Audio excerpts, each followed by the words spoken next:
Let me start with something you already know but haven't fully admitted to yourself yet.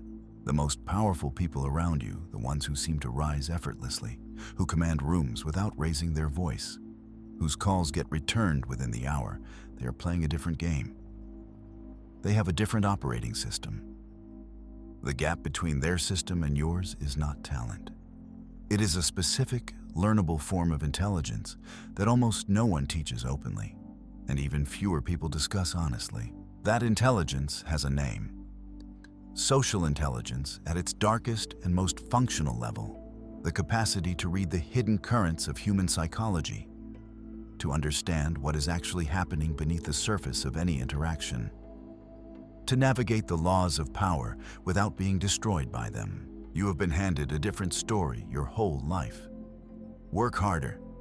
Stay transparent. Let your results speak for themselves.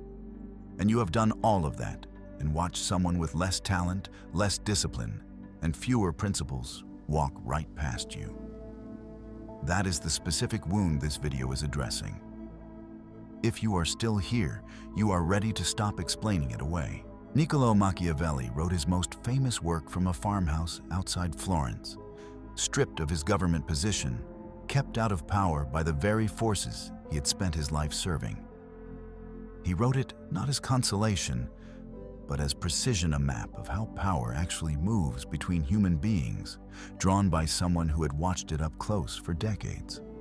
What came from that farmhouse is still, 5 centuries later, the most brutally honest document ever produced about the dark side of human nature and how the laws of power actually operate.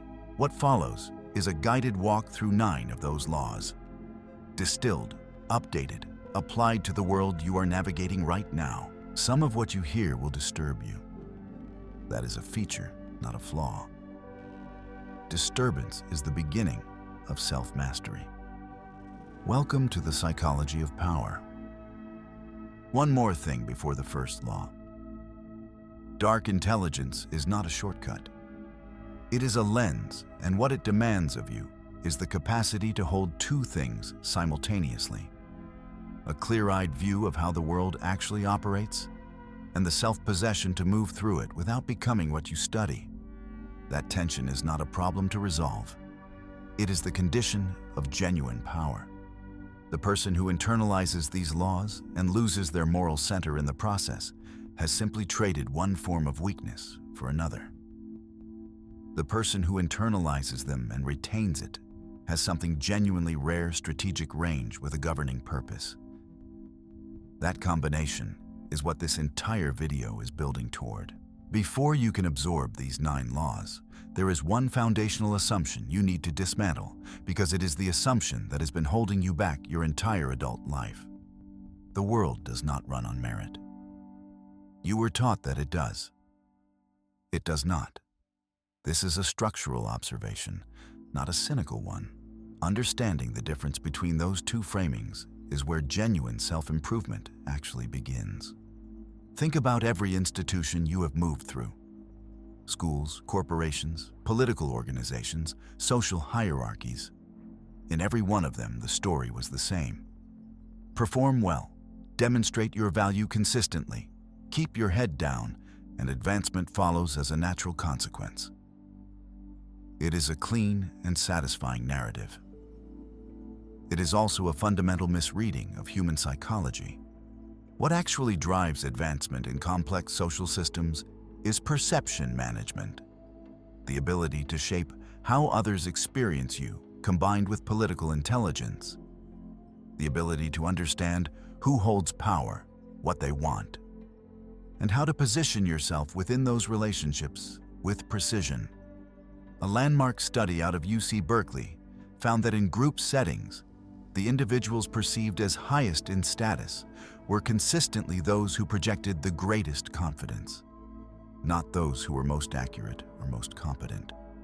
The group's perception of capability tracked confidence almost perfectly, regardless of demonstrated skill. Machiavelli explained this with characteristic clarity. In his analysis of political life, the gap between how people wish the world operated and how it actually does is precisely the gap where careers, relationships, and opportunities get destroyed. He wrote that a man who wishes to make a profession of goodness in everything must necessarily come to grief among so many who are not good. This line is not a prescription for ruthlessness. It is a diagnostic observation about operating in the real world rather than the imagined one. Social intelligence is the skill set you were never formally taught.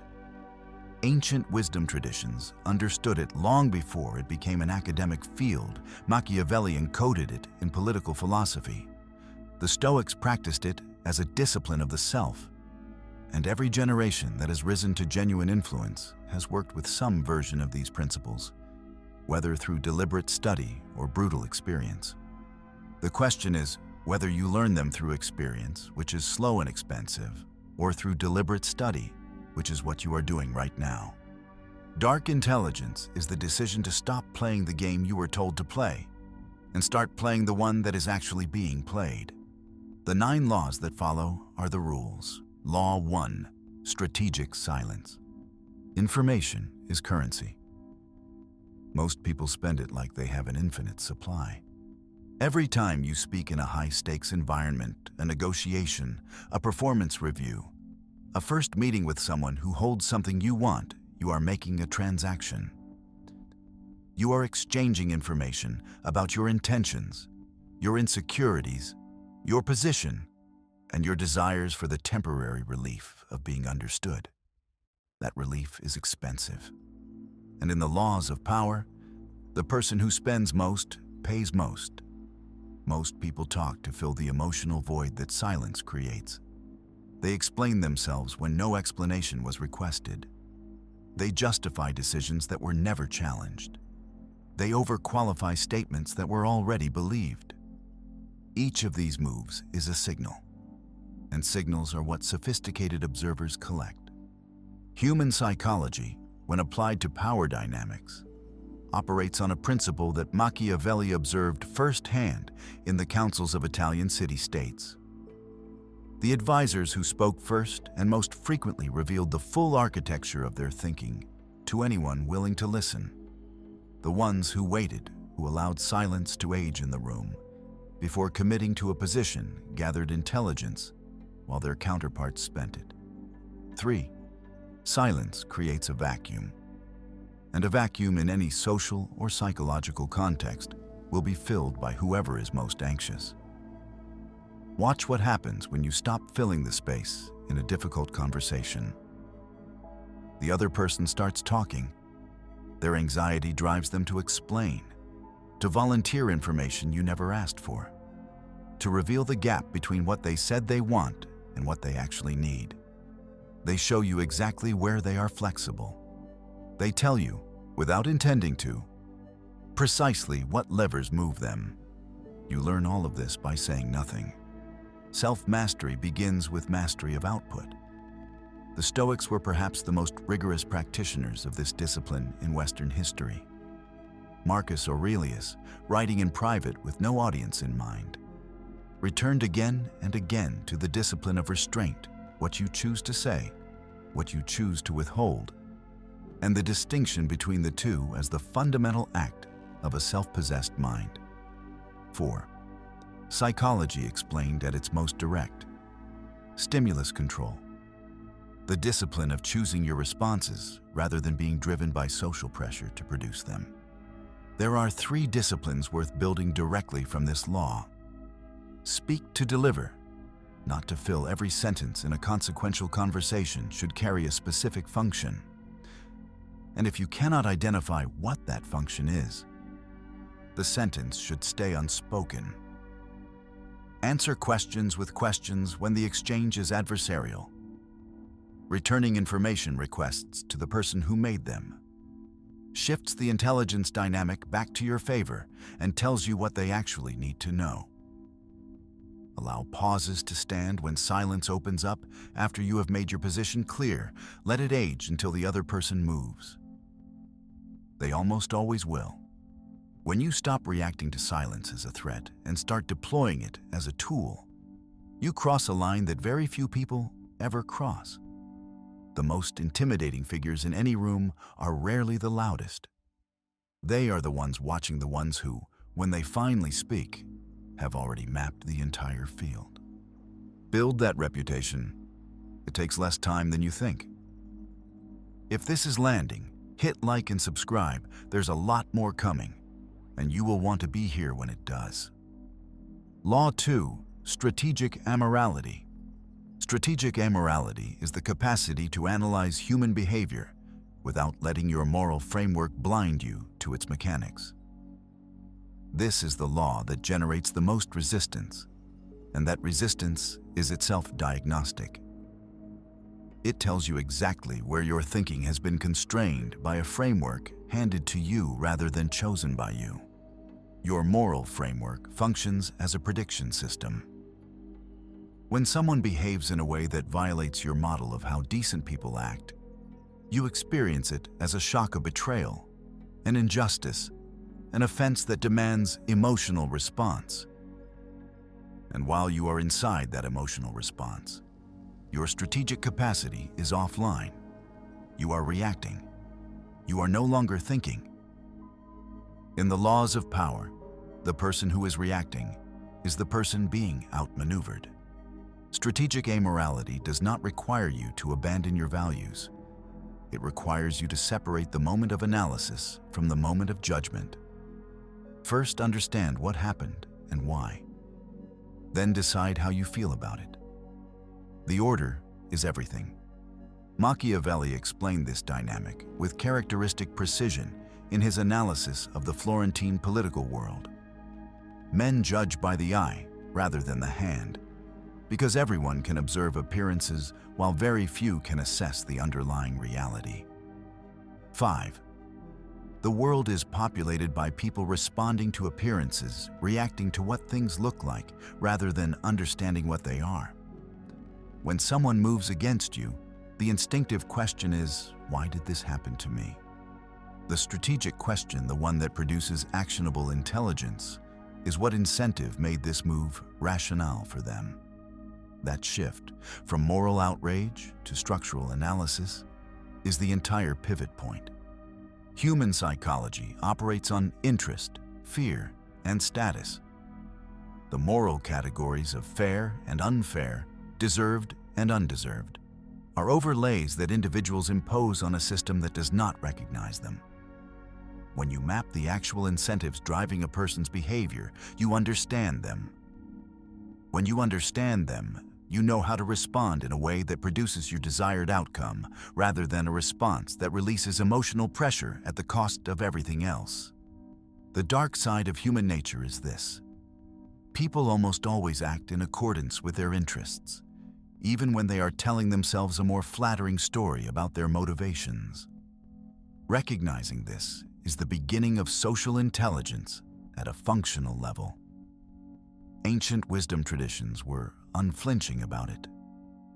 Ecclesiastes, perhaps the most psychologically honest document in the biblical canon, opens with a recognition that the visible performance of human life, the striving and positioning and competing, is driven by forces more primal than the reasons people assign to them.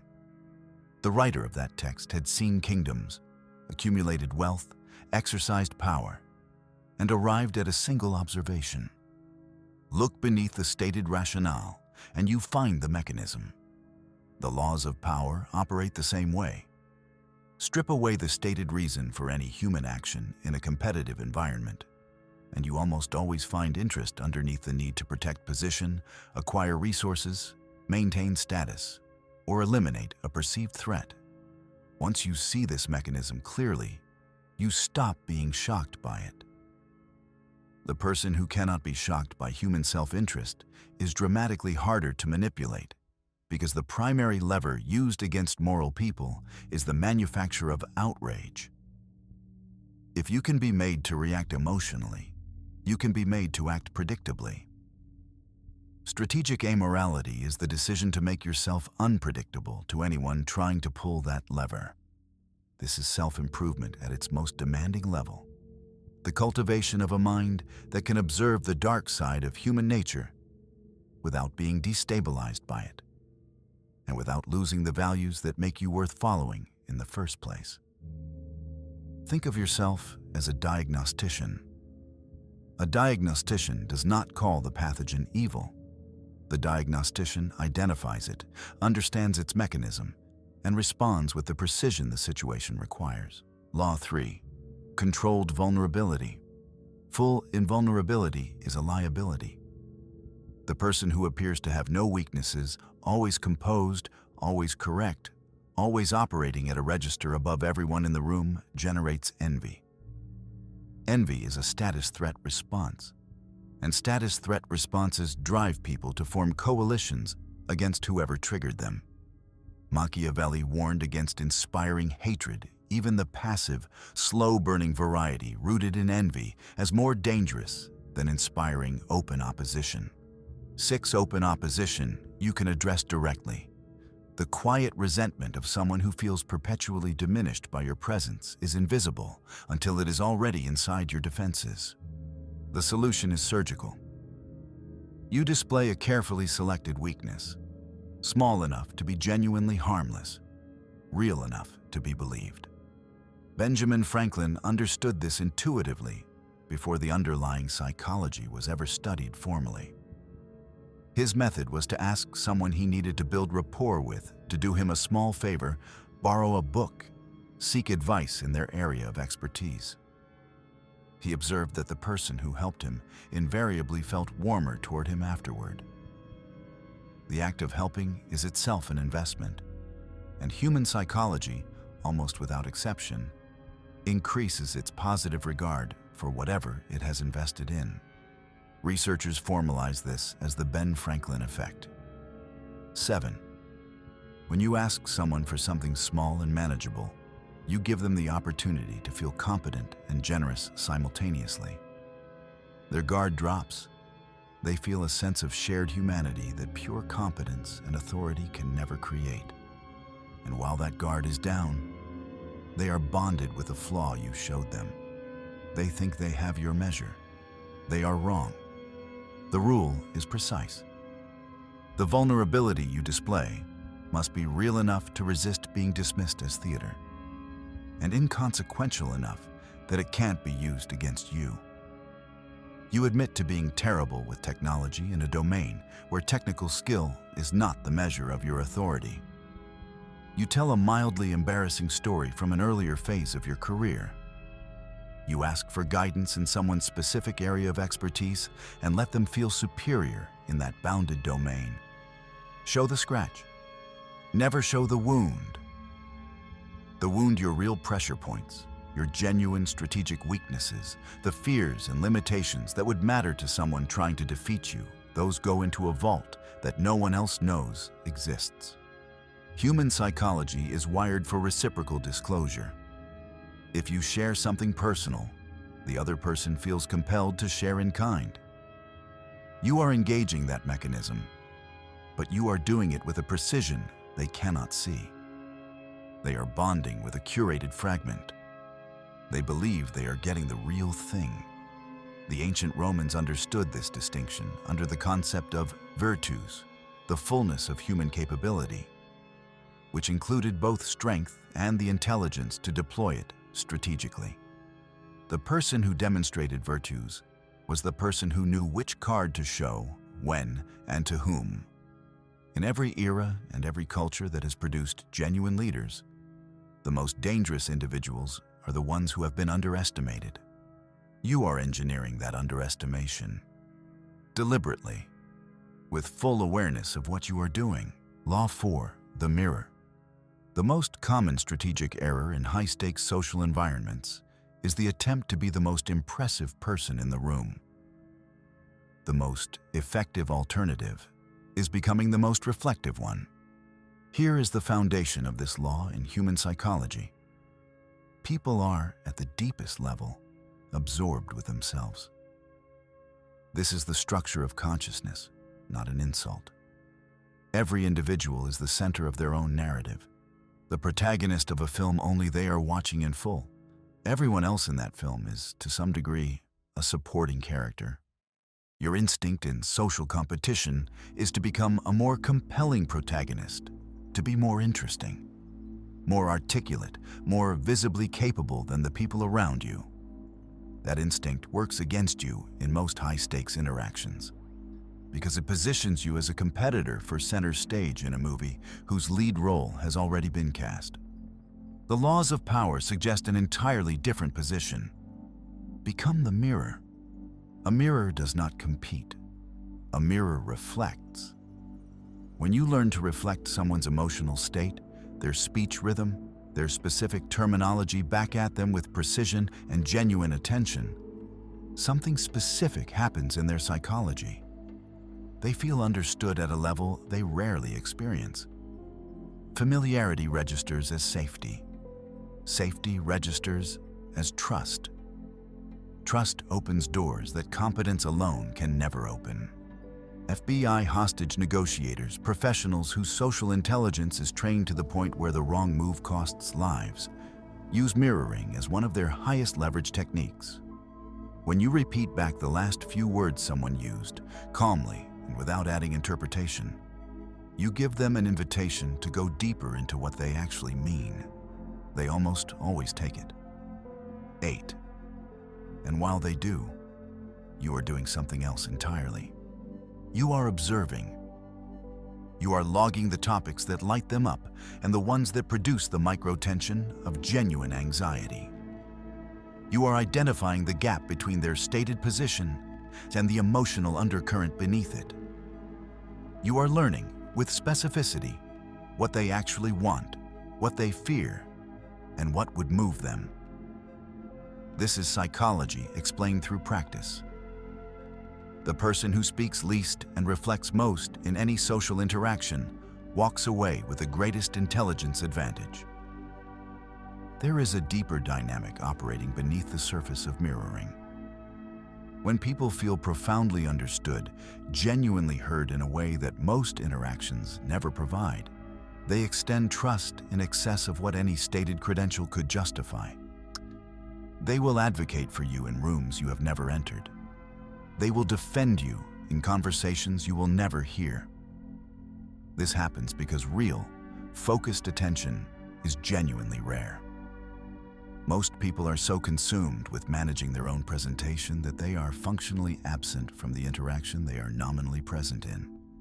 Your presence, deliberate, focused, reflective presence, is the scarcest resource in most rooms. Ancient wisdom knew this before it was ever formalized. The oracle at Delphi carved one instruction into the entrance: know thyself. The second implication of that instruction, often forgotten, is that self-knowledge and the knowledge of others are the same discipline approached from different directions. Self-mastery and social intelligence grow from the same root. Be the mirror. Let the room show you everything. Move accordingly. Law 5. Outcome independence. The variable that overrides preparation, intelligence, and experience in any high-stakes negotiation is the genuine willingness to walk away. The actual psychological state of being equally fine with two outcomes. This is the hardest law to master, and the one that changes everything once you do. Most people have fused their identity with specific outcomes. The job offer, the relationship, the approval of someone who holds something they want. When you need a particular outcome, you signal that need, and in the laws of power, need is the primary mechanism of control. Whoever can withhold what you need holds authority over your behavior. The transaction is that simple and that total. Machiavelli addressed this through his analysis of fortune, the unpredictable external forces that shape outcomes beyond any individual's complete control. His argument, stripped of Renaissance metaphor, is this: fortune favors those who are willing to move decisively and accept the full range of consequences. The person who cannot accept an outcome moves cautiously, tentatively, always managing the threat of loss, and that management of fear is visible to everyone watching. 9. Stoicism. The ancient philosophical tradition that shaped the governance thinking of some of the most effective leaders in Western history is fundamentally a technology for outcome independence. Marcus Aurelius, governing the most powerful empire of his age while managing continuous military campaigns, personal losses, and relentless political instability, returned to the same discipline in his private writing. Identify what is genuinely within your control, invest fully in that, and hold outcomes themselves with open hands. This is ancient wisdom applied at the highest level of real-world consequence. 4. The specific discipline is this. Identify the outcome you want, commit fully to the process that pursues it, and then sit with the worst-case alternative until it loses its emotional charge. Sit with it until you can say honestly, not as a performance, but as a genuine psychological reality. I would survive that. I would adapt. I would find another path. The moment the worst case becomes survivable inside your psychology, your entire energy shifts. The desperation that had been broadcasting itself through your voice, your pace, your compulsion to fill silences and overqualify positions, as all of it disappears. What replaces it is a quality that sophisticated observers in any field recognize immediately. The relaxed, unhurried energy of someone who does not need this particular thing to be fine. Human psychology at the negotiation level operates on a structural principle. The one who needs the deal least holds the most power. When your alternative to a particular outcome is genuinely acceptable, not just theoretically, but in your actual lived experience of it, you are negotiating from abundance. Abundance signals confidence. Scarcity signals desperation. And desperation is repulsive to the very people who have what you want. The specific practice worth building is this. Always have a real alternative. Develop a second path, a parallel relationship. Another option not as a backup plan, but as a psychological anchor. Knowing another path exists changes your posture at a neurological level. You are no longer choosing between this outcome and nothing. You are choosing between options. That single distinction reshapes every conversation you enter. There is a moment, specific and recognizable, when this shift becomes visible to others without you announcing it. Your sentences shorten and land with more weight. You stop re-explaining a position you have already stated clearly. The hedging disappears. The energy of someone who does not need this particular thing to go their way is unmistakable to anyone who has spent time on both sides of a serious negotiation. People who hold real power, who have cultivated their own read of human motivation over years, feel this quality immediately. What they feel is not arrogance. It is the distinct signal of someone operating from genuine sufficiency. That signal opens rooms that desperation has always closed, because sufficiency reads as capability. And capability is what powerful people are always looking to bring into their orbit. Epictetus began his life as the literal property of another human being, a Roman slave, owned in the most complete sense possible. From that position, he arrived at one of the most formidable frameworks in the history of ancient wisdom. The only variable under your complete control is your judgment about events. Everything external, including every outcome you want, is ultimately not yours to command. But your response to it is entirely yours, always, without exception. 10. When you internalize this at a functional level, when it stops being a philosophical position and becomes an operational reality, you stop being controllable through the threat of loss. The person who cannot be controlled through the threat of loss is genuinely dangerous in any competitive environment, because the primary instrument of control no longer works on them. Law 6. The useful enemy. The rival, the critic, the person actively working against your advancement, and they may be the most valuable resource currently available to you. Complacency is the default state of the uncontested mind. When there is no friction, there is no pressure to sharpen. The discipline slackens. The strategy atrophies. The most insidious form of stagnation is the kind that feels like stability, the comfortable plateau where things are good enough. And the absence of threat has become indistinguishable from the absence of urgency. The laws of power recognize something that comfort denies. The adversary who forces you to operate at your ceiling is the adversary making you better. Charles Darwin spent more than 2 decades developing his theory of evolution, refining, expanding, testing in private, never quite ready to commit to publication. The work was extraordinary. It was also indefinitely postponed. Then a letter arrived from Alfred Russel Wallace, a naturalist working in the Malay archipelago, who had independently arrived at the same fundamental thesis and was preparing to publish. Darwin's response to the threat of being displaced was to stop perfecting and start producing.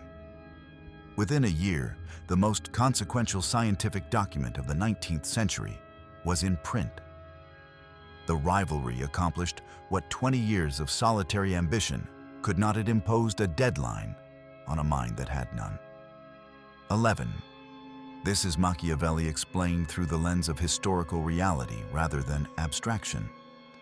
In the Discourses on Livy, Machiavelli argued that a republic without external pressure becomes corrupt, that the absence of contest is the precondition for internal decay. 12. The same principle scales down to the individual. The leader who is never tested does not know what they are made of. Neither does anyone else. Your rival is providing something that comfort never will. They are creating urgency. They are stress testing your strategies. They are pointing through the specificity of their attacks, directly at your genuine vulnerabilities, the ones you have normalized and stopped seeing. Here is the intelligence embedded in every attack directed at you. Attacks are almost always targeted at real weaknesses. The critic who obsessively focuses on a particular gap in your performance is, if you can read past the malice, doing you a diagnostic service. They are telling you exactly where you are actually exposed. Separate the intelligence from the intention. The intention is hostile. The intelligence is yours. The laws of power also carry a collective dimension here. A common enemy is the fastest mechanism for building genuine alliances. Groups that have every reason to splinter and compete become cohesive with remarkable speed when they face a shared threat. The tribal instinct is older than every political philosophy and more powerful than most strategic interventions. If you are building a team, a coalition, or a movement, the identification of a shared adversary unifies it at a level that inspiration alone rarely achieves. Do not wish for the absence of opposition. Develop the capacity to use it. The friction of rivalry is not damage. It is a forge. And the version of you that exists on the other side of a worthy adversary is the version that could never have been built in comfort. Law 7. Strategic personas. Consistency of personality across every context you operate in is widely framed as a virtue. It is, in practice, a failure of range. There is a version of the Be Yourself instruction that is genuinely wise. Stay coherent in your values, your fundamental commitments, the things you will and will not do. That coherence is the foundation of integrity and the basis of real trust over time. The version that gets people destroyed is the idea that the same presentation, the same energy, the same mode of engaging should be deployed in every environment, regardless of what that environment requires. You speak differently to your father than to your boss. You carry yourself differently in a negotiation than at a family dinner. You have always done this. The question is whether you do it unconsciously, reactively, driven by the situation, or deliberately, strategically, with full awareness of which version of yourself will be most effective in which context. Machiavelli gave this law its clearest formulation. The leader must be simultaneously the lion and the fox. The lion embodies force, directness, and the willingness to use strength when strength is the only language the moment speaks. The fox embodies cunning, adaptability, and strategic patience. The lion who has no fox in him walks into traps. The fox who has no lion is eventually eaten. Genuine power requires both deployed according to what the moment actually demands. 13. This is psychology explained through the lens of self-mastery. The person who has developed genuine range, who can be authoritative when authority is needed and collaborative when collaboration serves the goal, is effective across a spectrum of conditions that the one-dimensional person simply cannot navigate. Most people are effective in conditions that naturally suit them. The person with real range is effective in any conditions. Carl Jung, whose contribution to the psychology of the self is perhaps the most rigorous in the Western tradition, called the face we wear in social contexts the persona, literally the Latin word for the masks, worn in Greek theater to identify which character an actor was playing. Jung's argument was precise. Personas are necessary. The problem arises when you lose yourself in one of them and forget the others exist. The person who knows they are wearing a mask retains the freedom to remove it. The person who has forgotten it is imprisoned by it. 14. 3 personas worth building deliberately. The authority persona: fewer words, declarative sentences, unhurried pace, comfort with silence. The steady certainty of someone who has made hard decisions before and will make them again. The collaborative persona: genuine questions, lateral acknowledgement. The signal that you can be moved by good evidence and that you value the thinking of people around you. The warm persona: deployed with precision in moments when you need to disarm tension or build rapid rapport. The controlled vulnerability from Law 3, activated on demand. These are dimensions of a genuinely complex person, not performances for an audience. Deploy them the way a surgeon selects instruments based on what the situation requires, with full awareness of what each one accomplishes. The hammer and the scalpel are both real. The question is only which the material in front of you demands. Law 8. Necessary suspicion. There is a distinction between paranoia and suspicion that almost no one draws, and the failure to draw it costs more than almost any other cognitive error in the laws of power. Paranoia is fear interpreting ambiguity as threat.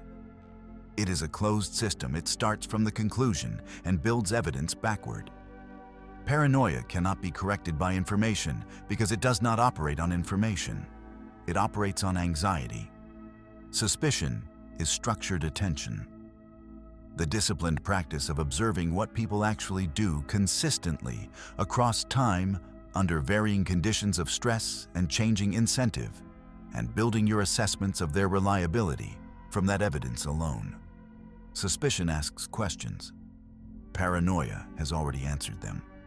Machiavelli stated the underlying principle directly. Men are so simple and so ready to obey present necessities that he who deceives will always find those who allow themselves to be deceived. 15. The people most vulnerable to deception are almost never the least intelligent. They are the most trusting, the ones who extend good faith broadly because they assume everyone operates from the same internal code they do. This is the projection error. Because you would not lie in a given situation, you assume the person across from you shares that constraint. Because honesty costs you something, you assume it costs everyone something. Human psychology does not work this way. Honesty is a disposition shaped by character, incentive, and circumstance. And all 3 of those variables are specific to each individual, each context, each moment. Watch what people do with small stakes before you trust them with large ones. The principle is ancient. In the Gospel of Luke, the instruction is plain. Whoever is faithful in very little is also faithful in much, and whoever is dishonest in a very little is also dishonest in much. 16. The behavioral pattern is consistent across scale. The character does not change when the amount does.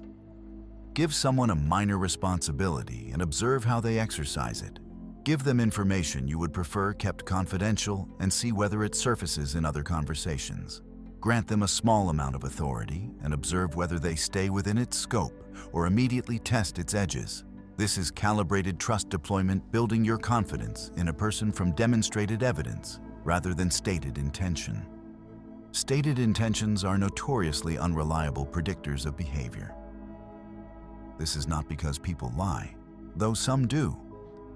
It is because the self we present to others and to ourselves often represents who we aspire to be rather than who we reliably are under pressure.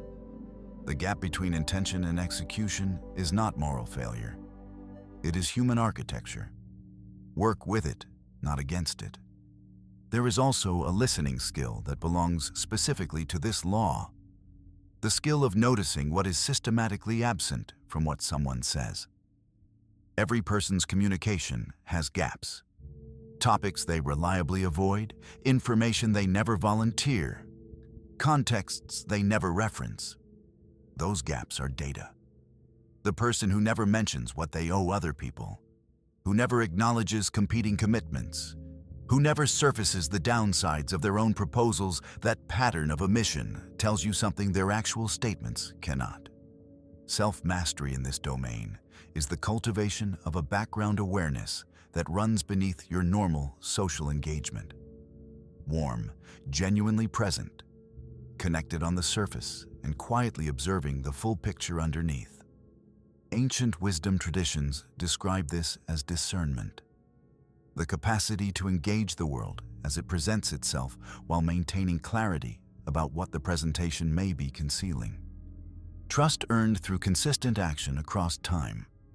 That is the standard. The warm feeling of instant connection is easy to manufacture. The behavioral record is not. Law 9, shadow integration. Every other law in this sequence has been about managing the external world reading rooms, managing perception, analyzing behavior, cultivating independence from outcomes. This final law turns the lens inward. It is the hardest of the 9, and the one that makes the other 8 possible at full depth. Carl Jung, whose contribution to the psychology of the self may be the most rigorous in the Western tradition, identified a specific mechanism operating in every human psyche. He called it the shadow, the aggregate of everything the individual has been taught to disown about themselves. The impulses, desires, and capacities that did not fit the socialized self. The anger that was too large. The ambition that was too naked. The capacity for cruelty that polite society insisted could not live inside a good person. 17. Here is what Jung understood about the dark side of human nature that most people spend their entire lives refusing to accept. Repression does not eliminate. It submerges. And what submerges does not disappear. It operates underground, shaping behavior from below the level of conscious awareness. The unexamined anger becomes passive aggression in your most important relationships. The unowned desire for power becomes resentment of every person who has risen above you. The denied capacity for manipulation becomes blindness to it in others because you have no map of that territory in yourself. You cannot recognize it when someone is navigating it at your expense. Psychology explained at its most fundamental level, the person who cannot see their own darkness carries a vulnerability that sophisticated adversaries will eventually find and use. Machiavelli, approaching the same territory from the opposite direction through political theory rather than depth psychology, arrived at a parallel conclusion.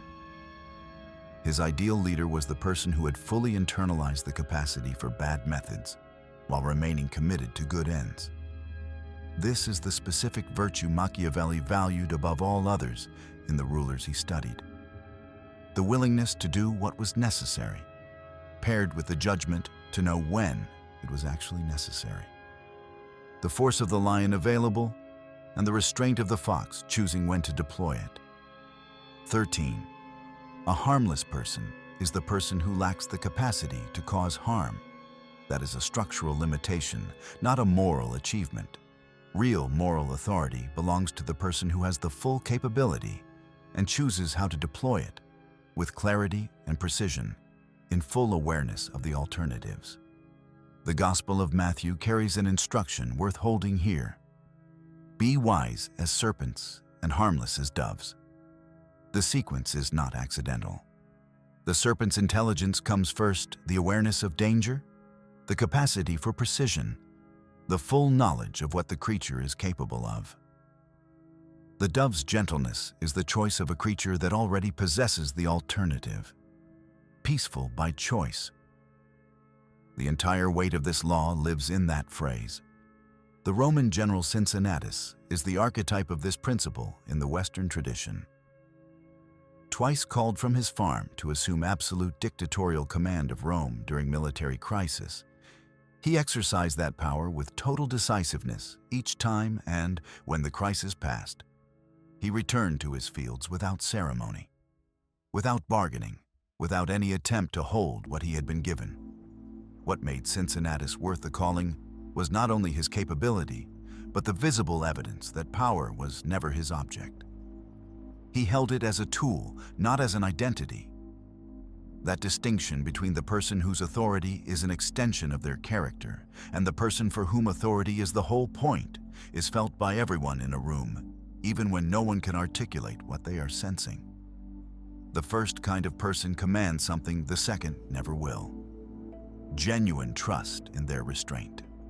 The practical work of shadow integration is precise. Sit with the knowledge of what you are actually capable of doing to the people and situations around you. The conversations you could damage, the reputations you could undermine, the pressure points you have identified in people you care about and chosen not to press, the aggression you carry and have decided to direct into something useful rather than unleash. Do not look away from that inventory. The flinch is the shadow controlling you. The ability to look at it directly, to acknowledge its full scope, to understand it as a real dimension of who you are, is the beginning of actual command over it. This is self-mastery at its most advanced expression. The laws of power applied to the internal landscape. The same analytical precision you have been developing for reading other people's behavior turned on your own. When you integrate your shadow, something shifts in your presence in any room. There is a quality in your stillness, your restraint, the specific weight of your attention that registers with people even when they cannot articulate what they are sensing. What they are sensing is the particular authority of someone who has chosen, who is operating from the full palette of human capability and using only the colors the situation requires. That is the endpoint of everything in this video. The 9 laws are one connected architecture of awareness, the architecture of a person who sees the full game, operates from the full range of their capability, and moves through the world as a player rather than a piece. There is something that comes with this knowledge that no one warns you about. Clarity has a cost. The moment these 9 laws become operational, when they stop being ideas you have heard and start being a lens you actually see through, you cannot unsee what you see. You will sit in a meeting and watch the power plays underneath the agenda. You will have a conversation and track the gap between what someone is saying and what they need you to believe. You will watch people moving through social environments, executing patterns driven by fears and desires they have never examined, and you will feel a distance from the version of yourself that used to move through the world the same way. That distance is real. It is the specific loneliness of a changed perspective, the gap between where you are and where people who have not done this work still are. Some of your relationships will survive it. Some will not carry the weight of what you now see. Niccolo Machiavelli paid this price at full scale. The man who understood power most clearly in Renaissance Italy spent his final years at the margins of the world he had analyzed, writing in obscurity on a farm outside Florence, producing work of extraordinary depth, wrapped for an audience not yet ready for it. His manuscripts circulated privately after his death. 5 centuries later, his name is the enduring shorthand for a specific kind of unsparing intelligence. He did not write what was comfortable. He wrote what was true. And truth, in the domain of human psychology and the laws of power, has never been particularly comfortable. 19. What you do with this knowledge is the real question. Dark intelligence deployed purely in service of personal advancement, without any governing purpose, without commitment to something larger than your own position, that produces someone who is merely skilled at a small and ultimately empty game. The individuals who used these laws to leave something that outlasted them, the ones whose influence extended beyond their own rise, whose clarity became something other people could actually use. They connected this capacity to something larger than themselves. Self-mastery for its own sake is a closed loop. Self-mastery in the service of a purpose that demands it is something else entirely. This is the final instruction, and it is the one Machiavelli embedded in everything he wrote without ever stating it directly. Power without judgment is just force. Force without judgment eventually destroys the person wielding it along with everything around them. You have just spent 50 minutes studying the architecture of power. Now decide what you're going to build with it. The tools are yours. The purpose is on you. Seneca wrote in one of his letters that what makes a life long is not the number of years, but the fullness of what was done within them. He was not speaking abstractly. He was writing as a man who had operated at the highest levels of Roman political power and watched what happened to the ones who accumulated influence without ever deciding what it was for. They became extraordinarily skilled at a game that gave them nothing they actually wanted when they finally won it. The laws of power, applied without a governing purpose, produce that outcome with reliable precision. Applied in the service of something genuinely worth building, a body of work, a family, a community of people who needed someone who could see clearly and chose to use that clarity on their behalf, they produce something of a different order entirely. That is the final instruction. Use what you have built here to build something worth the building. I will see you in the next one.